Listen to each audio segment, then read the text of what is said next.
It is an atomic bomb. It is a harnessing of the basic power of the universe. The force from which the sun draws his power has been loosed against those who brought war to the Far East.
The Hall of Justice in Nuremberg, history's greatest trial, nears its fateful close.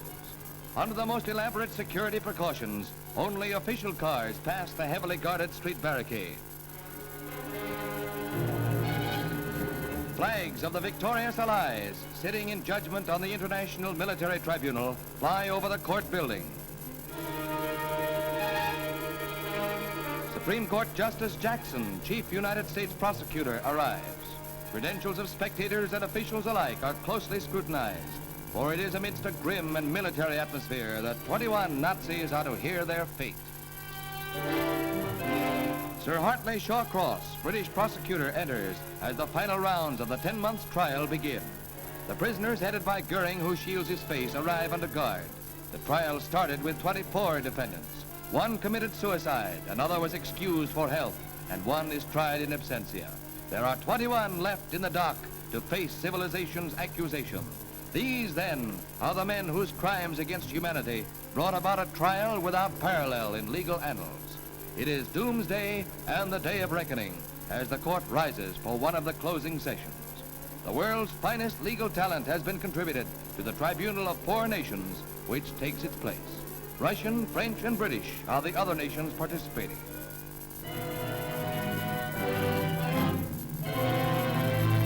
The Nazi hierarchy is there to answer for 10 years of plotting of the Ribbentrop, Keitel, and Kaltenbrunner brand, for the Goering and Hess fanatical cruelties, for the whole program of pillage and murder. Now it is civilization's turn to read their monstrous crimes into the record. Murder or ill treatment of prisoners of war, peace.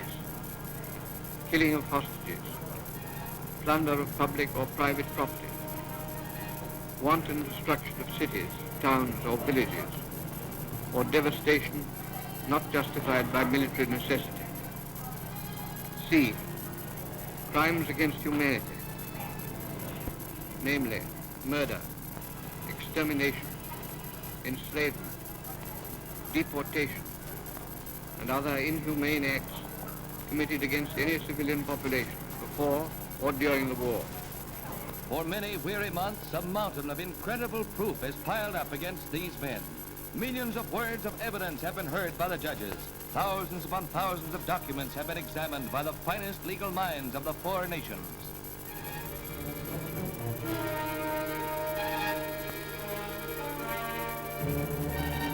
Defense counsel wait with ill-concealed anxiety for the verdict in a trial conducted with scrupulous fairness for the rights of the defendants.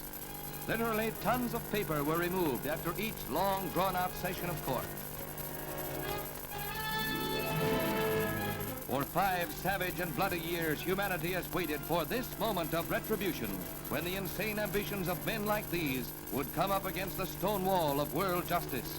Stryker, Punk, Schott, and their colleagues. 11 will hang, 6 will be jailed, 3 are acquitted. Sir Geoffrey Lawrence pronounces sentence. Defendant Hermann Wilhelm Goering, on the counts of the indictment on which you have been convicted, the International Military Tribunal sentences you to death by hanging. Defendant Rudolf Hess, on the counts of the indictment on which you have been convicted, the tribunal sentences you to imprisonment for life. Defendant Joachim von Ribbentrop, on the counts of the indictment on which you have been convicted, the tribunal sentences you to death by hanging.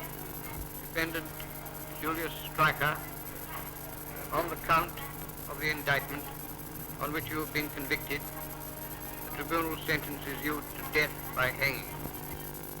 This is what awaits Goering, Keitel, Rosenberg, and the other apostles of death and hate.